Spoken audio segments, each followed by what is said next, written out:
welcome to Change Happens, a weekly gathering of things that I found entertaining, informative, or thoughtful as I made my way through the digital cave that is the internet. Alright, Change Happens, Volume 110. Have a great day. Find your way. January 5th, 2025. From the walls of the digital cave. A brand new year. Hi. Is trying to fit in necessarily a reduction of self? We are hardwired to be agreeable. Survival of the collective demands this of us. On a raft at sea, floating, and also tossed about, the continuation or not of an assortment of lives depends on wit and fortune. In this place of peril, the distance between what you think you are and what you truly are will be revealed to all, agreeable or not. Change Happens brought to you by Hyperventilating the Podcast. A father and a daughter discuss matters. Entertaining, thoughtful, and informative. Join us every Wednesday. Much to learn. Headline: Why are you so smart? Thank your mom and your difficult birth. From the article. This is the kind of impasse that encourages innovations that might be considered creative, or at least as creative as an evolutionary process without explicit goals, without a guiding intelligence can be. Evolution found some important mechanical tricks to get around this constraint. Baby skulls are made of pieces that shift during birth. Women's pelvises temporarily separate during delivery, and the space for the brain increases dramatically in infancy. But another key adaptation was in how the brain itself worked. Evolution made human beings learn what they need about the world rather than having it inborn. A look at why human intelligence is significantly greater than the rest of the animal kingdom. The main takeaway is that we do most of our learning after we're born as a trade-off for being upright. It's a bit of a weirdly written and constructed article, but it made me think more deeply about the mechanics of birth and our initial helplessness.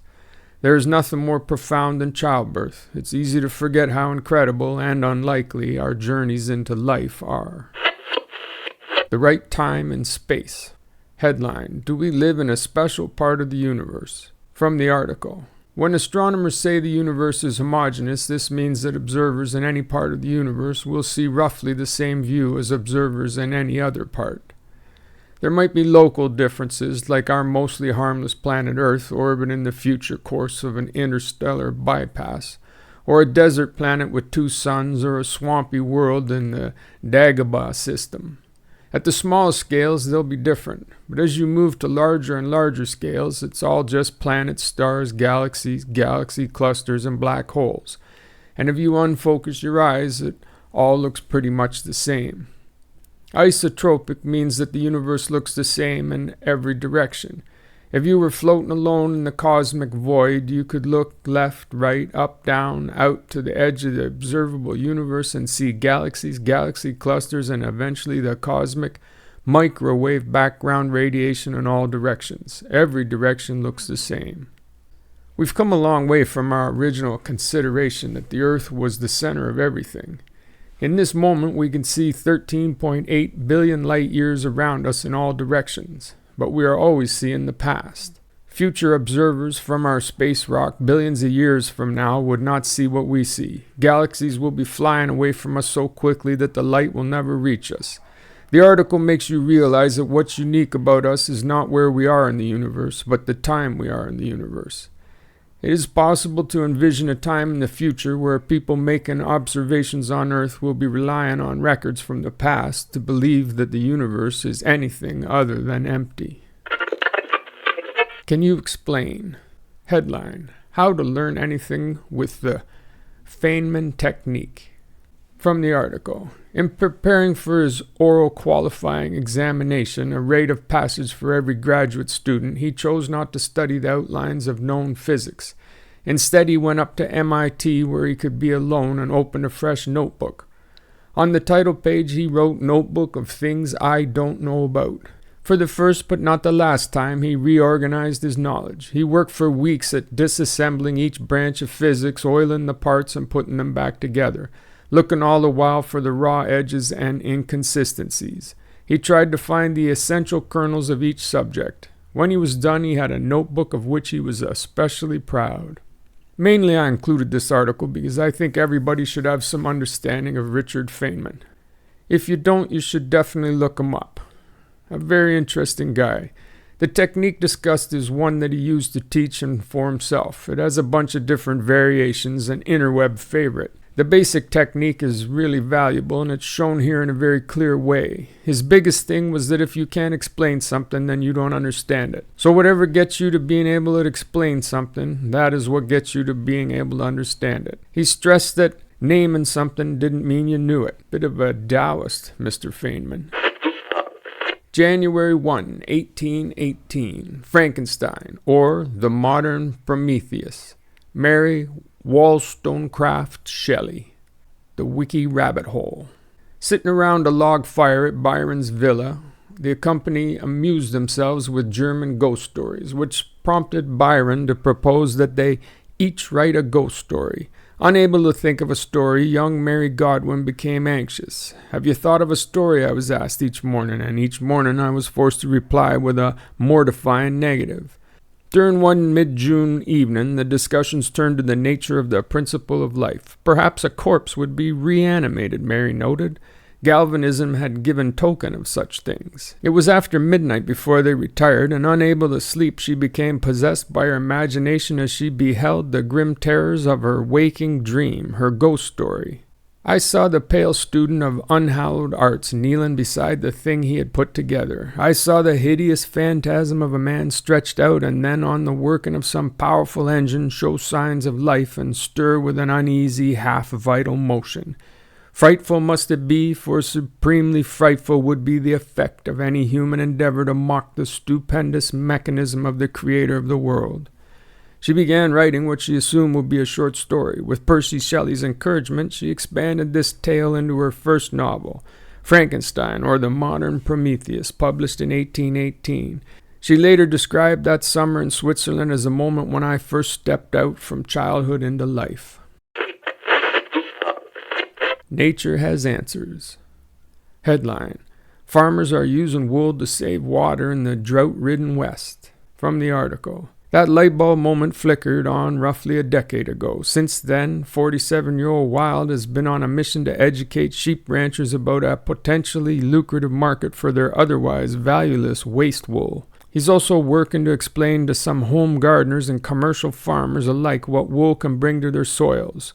Namely, a holy trinity of organic nutrients, water-holding abilities, and oxygen-promoting porosity that outperforms traditional organic fertilizers from days to harvest, and delivers nutrients longer than environment-damaging synthetic fertilizers do. An article about a farmer repurposing unused wool. So this is cool. A guy named Albert Wild was in the right place, right time mode to connect some dots. He noticed that when sheep swam, they came out twice as heavy as when they were dry. His wife's plants kept dying when they went on vacation. Armed with his new observation and a new holiday, he put some water-soaked wool around the plants and they thrived. In this case, it's something that has a potential to scale. There are over 1 billion sheep in the world. Necessity is the mother of invention. Because it's fun.